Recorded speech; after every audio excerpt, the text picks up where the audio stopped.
n'existait pas, la température moyenne à la surface de la Terre serait de moins 18 degrés.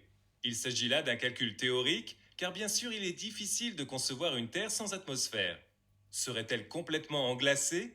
Y aurait-il de l'eau en surface? Or, la température moyenne est actuellement de plus 15 degrés. À quoi devons-nous cette température favorable à la vie? Au rôle d'effet de serre que joue l'atmosphère, qui est relativement transparente au rayonnement visible et plus opaque au rayonnement infrarouge. Bien qu'on la voie blanche, la lumière du soleil n'est pas homogène. Elle contient toutes les lumières colorées visibles dans l'arc-en-ciel, mais également les ultraviolets, ainsi que les infrarouges auxquels nous sommes aveugles.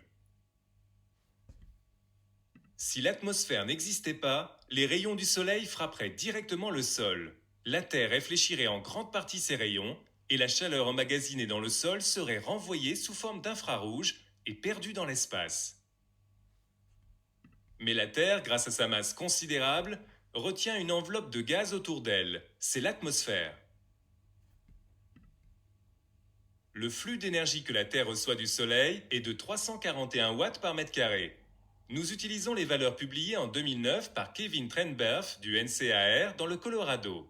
La relative transparence de l'atmosphère au rayonnement solaire dans le visible permet à une partie de ce rayonnement d'atteindre la surface de la Terre. Un peu plus de la moitié du rayonnement solaire est absorbé par le sol et l'océan et les réchauffe.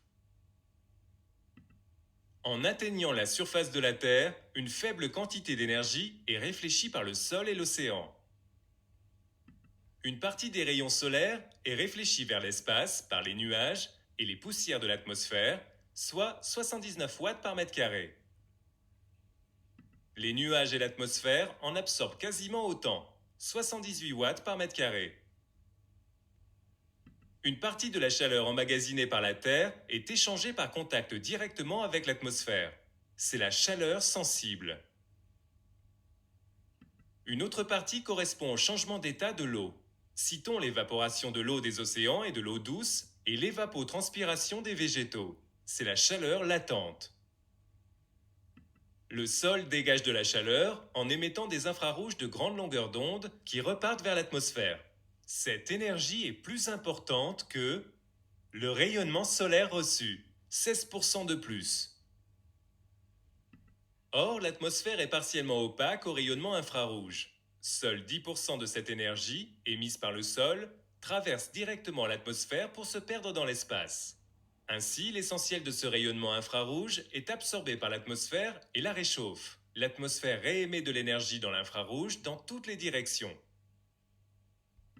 Les nuages rayonnent vers l'espace.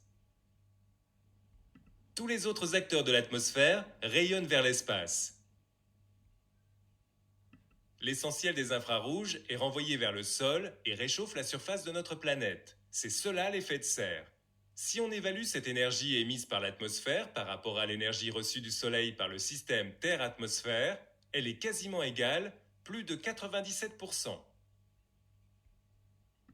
La vapeur d'eau est le principal gaz à effet de serre. La structure moléculaire de ces gaz leur permet d'absorber les rayonnements infrarouges. Plus de la moitié de l'effet de serre est dû à la vapeur d'eau.